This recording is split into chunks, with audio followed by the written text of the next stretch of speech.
அன்பார்ந்த சிவபக்தர்களே, ஞாயிற்றுக்கிழமையின் இந்த மாலை வேளை நம்முடைய ஆன்மீக செயல்பாடுகளுக்கு ஒரு புதிய ஆற்றலை தரும் தருணம். பிரதோஷம் என்பது கடந்து போன நாட்களின் கரைகளை நீக்கி புதியதொரு ஒளிமயமான தொடக்கத்தை வழங்கும் தெய்வீக வாய்ப்பு. காலகாலன் என்று போற்றப்படும் ஈசன் காலத்தின் எல்லைகளை கடந்தவன். நாம் நம் வாழ்க்கையில் எதிர்கொள்ளும் காலத்தின் அழுத்தங்கள், அவசரங்கள், எதிர்பார்ப்புகள் என அனைத்தையும் இந்த மாலை வேளையில் அந்த மகாதேவனின் திருவடியில் சமர்ப்பிப்போம். அவன் நடனம் காலத்தின் சுழற்சியை மெதுவாக்கும் வல்லமை கொண்டது.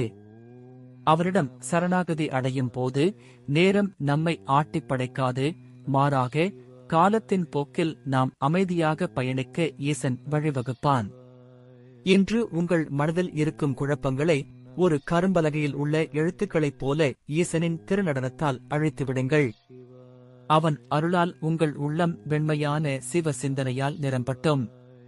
நமது அகங்காரத்தை அழித்து அன்பால் ஈசனை வெல்லும் இந்த மாலை நேரத்தில் மனதார கூறுவோம்: ஓம் நமசிவாய. யான் என்னும் சிறு கருத்து ஈசனின் திருவடி சரண் புகும் ஒவ்வொரு நொடியும் பிரதோஷத்தின் புண்ணியமே. தென்னாடுடைய சிவனே போற்றி, எந்நாட்டவர்க்கும் இறைவா போற்றி. இன்றைய சக்தி வாய்ந்த பயிற்சி. இன்று மாலை வேளையில் வீட்டின் வாசலில் அல்லது பூஜை அறையில் நெய் தீபம் ஏற்றி ஈசனின் திருவுருவத்தை பார்த்து கண் மூடி அமருங்கள். எந்த மந்திரமும் வேண்டாம், உங்கள் மூச்சின் ஓட்டத்தில் ஓம் எனும் நாதத்தை மட்டும் கவனியுங்கள். அந்த மௌனம் உங்களுக்கு தரும் அமைதி ஆயிரக்கணக்கான வார்த்தைகளை விட மேலானது.